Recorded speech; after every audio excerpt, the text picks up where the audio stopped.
Assalamualaikum warahmatullahi wabarakatuh. Halo teman-teman, perkenalkan nama saya Franky. Saya dari Winantasari Banjarmasin, Fakultas Tarbiyah dan Keguruan, jurusan Pendidikan Agama Islam. Pada video kali ini, kita akan membahas tentang materi mata kuliah kewarganegaraan, di mana materi tersebut berupa 5 pertanyaan yang telah Ibu Desi Yoleni MPD berikan pada minggu yang lalu. Nah, jadi di sini saya akan menyampaikan jawaban saya atas pertanyaan yang telah diberikan. Baiklah, langsung saja kita akan membahas pertanyaan yang pertama, di mana yang pertanyaannya adalah jelaskan tentang demokrasi Pancasila dan civil society, konstitusi dan sistem ketatanegaraan Republik Indonesia berdasarkan Pancasila dan Undang-Undang Dasar 1945.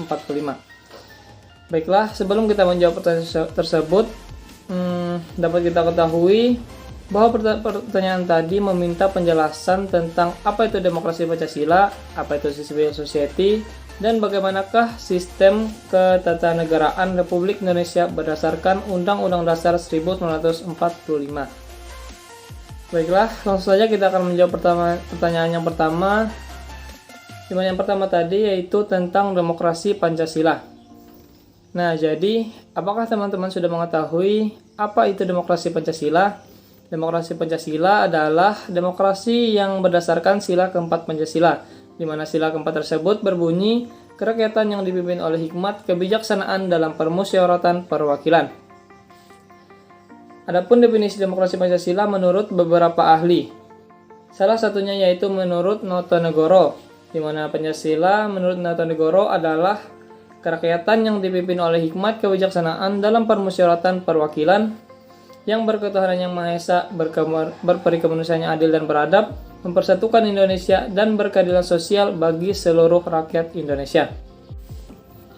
Baiklah, selanjutnya kita akan membahas tentang apa itu civil society. Civil society atau biasa juga disebut dengan masyarakat madani, dalam bahasa Inggrisnya civil society dapat diartikan sebagai suatu masyarakat yang beradab dalam membangun dan menjalani serta memaknai kehidupannya. Adapun beberapa ahli dalam mendefinisikan civil society atau masyarakat madani, salah satunya yaitu Dawam Raharjo, mendefinisikan masyarakat madani sebagai proses penciptaan peradaban yang mengacu kepada nilai-nilai kebijakan bersama. Baiklah, selanjutnya kita akan membahas pembahasan yang ketiga, yaitu tentang bagaimanakah konstitusi dan sistem ketatanegaraan Republik Indonesia berdasarkan Pancasila dan Undang-Undang Dasar 1945. Nah, langsung kita jawab. Perlu kita ketahui, jawaban atas pertanyaan ini mencakup 3 pembahasan, di mana yang pertama yaitu tentang konsep dasar konstitusi. Undang-Undang Dasar 1945 sebagai konstitusi negara Republik Indonesia merupakan kumpulan asas-asas yang menetapkan bagaimana kekuasaan itu dibagi antara beberapa lembaga kenegaraan, menentukan bagaimana pusat-pusat kekuasaan itu bekerja sama dan menyesuaikan diri satu sama lain, serta memuat hubungan-hubungan kekuasaan dalam suatu negara, memuat hak-hak asasi manusia, serta memuat cita-cita rakyat dan asas-asas ideologi negara. Baiklah, selanjutnya ke pembahasan yang kedua, yaitu tentang sumber hukum ketatanegaraan Indonesia. Perlu kita ketahui bahwa sumber hukum ketatanegaraan negara Republik Indonesia terbagi menjadi 2, di mana yang pertama yaitu sumber hukum material dan yang kedua sumber hukum formal. Di mana sumber hukum material Indonesia yaitu Pancasila, sedangkan sumber hukum formal Indonesia yaitu salah satunya Undang-Undang Dasar 1945.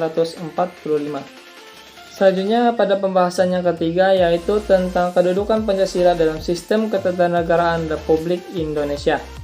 Dalam sistem ketatanegaraan Republik Indonesia, Pancasila mempunyai kedudukan sebagai dasar negara yang menunjukkan bahwa Pancasila itu sebagai sumber dari segala sumber hukum atau sumber dari seluruh tertib hukum yang ada di negara Republik Indonesia. Selain sebagai sumber hukum, Pancasila juga berkedudukan sebagai dasar negara dan sebagai pandangan hidup bagi rakyat Indonesia. Nah, jadi bagi teman-teman, itulah sedikit penjelasan dari saya tentang demokrasi Pancasila, civil society, dan sistem ketatanegaraan Indonesia berdasarkan Pancasila dan Undang-Undang Dasar 1945. Nah, baiklah teman-teman, langsung saja kita lanjut ke pertanyaan yang kedua, yaitu pertanyaannya adalah berikan penjelasan tentang penanggulangan korupsi dan kemiskinan. Nah, jadi teman-teman perlu kita ketahui bahwa pertanyaan yang kedua tadi meminta kita agar memberikan penjelasan tentang dua hal, di mana dua hal tersebut mencakup bagaimanakah cara penanggulangan korupsi dan bagaimanakah penanggulangan kemiskinan.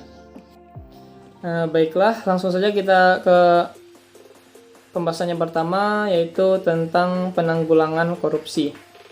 Nah, teman-teman, pastinya teman-teman sudah mengetahui apa itu korupsi dan pastinya juga teman-teman sudah sering kan mendengar tentang berita korupsi. Nah, jadi pada kali ini kita akan membahas tentang bagaimanakah penanggulangan korupsi.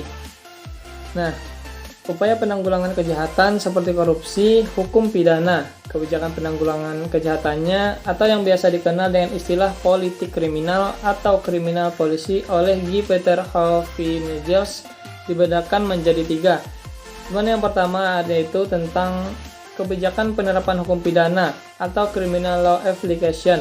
Yang kedua, kebijakan pencegahan tanpa hukum pidana atau prevention without punishment. Dan yang ketiga yaitu kebijakan untuk mempengaruhi pandangan masyarakat mengenai kejahatan dan pemindaan lewat mass media seperti penyuluhan, pendidikan, dan lain-lain. Nah, baiklah, selanjutnya kita akan membahas tentang bagaimanakah penanggulangan kemiskinan. Memahami dan upaya menangani kemiskinan memang menarik untuk disimak. Dalam teori ekonomi mengatakan bahwa untuk memutus mata rantai lingkaran setan kemiskinan dapat dilakukan dengan peningkatan keterampilan sumber daya manusianya, penambahan modal investasi, dan mengembangkan teknologi. Melalui berbagai suntikan, maka diharapkan produktivitas akan meningkat. Jadi teman-teman, itulah sedikit penjelasan tentang bagaimanakah upaya penanggulangan korupsi dan bagaimana upaya penanggulangan kemiskinan. Baik teman-teman, selanjutnya kita akan membahas tentang pertanyaan yang ketiga, di mana pertanyaannya adalah berikan 2 atau lebih contoh pemberantasan mafia hukum di Indonesia. Nah, jadi teman-teman, pada pertanyaan ini kita akan membahas tentang 2 contoh pemberantasan mafia hukum di Indonesia. Nah, di mana contoh yang pertama yaitu pada 20 April 2016, Komisi Pemberantasan Korupsi menangkap Edi Nasution, Penitera Pengadilan Negeri PN Jakarta Pusat. Ia ditangkap karena diduga menerima suap dalam upaya pengajuan peninjauan kembali di PN Jakpus.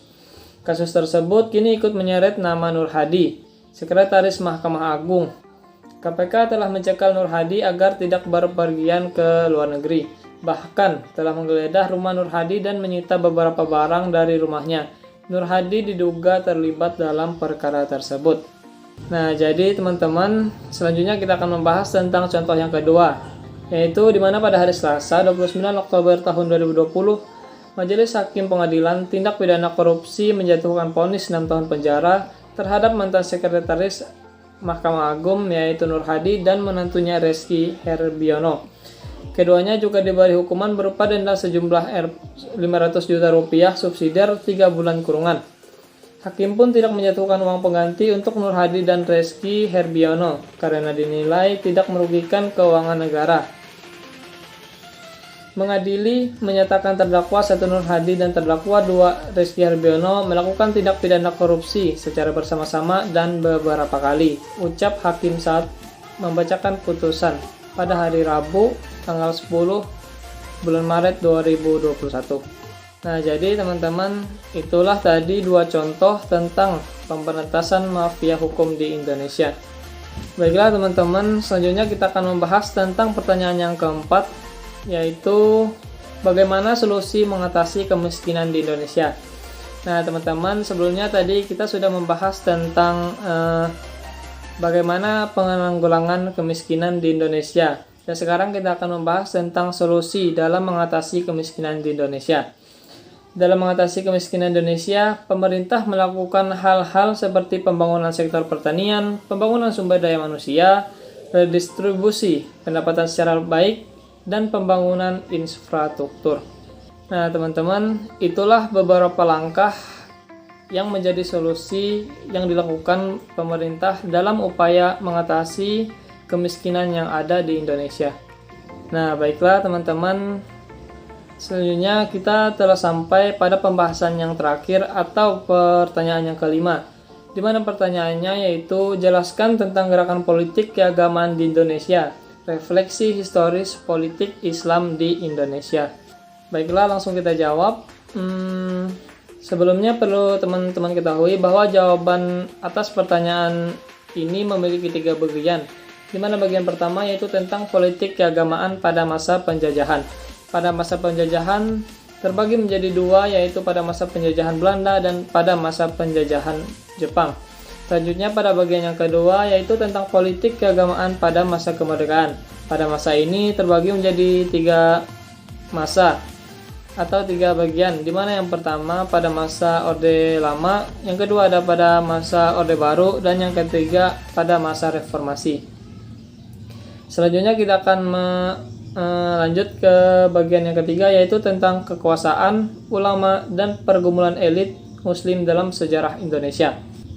Nah teman-teman, perlu kita ketahui bahwa ulama mampu mempertahankan keberadaan mereka di tengah-tengah muslim Indonesia yang berubah. Ulama karenanya tak lagi diasosiasikan bahwa dengan Islam di masa lalu dan kadang-kadang dengan keteguhannya yang kuno pada tradisi, sebagaimana diasumsikan teori-teori awal modernisasi. Justru, ulama mampu menjalankan tradisi sembari merespon tuntutan-tuntutan baru modernitas. Nah, jadi teman-teman, demikianlah pembahasan kita pada video kali ini, yaitu tentang demokrasi Pancasila, civil society, konstitusi, dan sistem ketatanegaraan Republik Indonesia berdasarkan Undang-Undang Dasar 1945, penanggulangan korupsi, penanggulangan dan solusi kemiskinan, contoh pemberantasan mafia hukum di Indonesia, serta gerakan politik keagamaan di Indonesia, refleksi historis politik Islam di Indonesia. Semoga video ini bermanfaat dan dapat menambah wawasan bagi kita semua. Apabila ada salah maupun kekurangan, saya mohon maaf dengan sebesar-besarnya. Demikianlah saya akhiri. Assalamualaikum warahmatullahi wabarakatuh.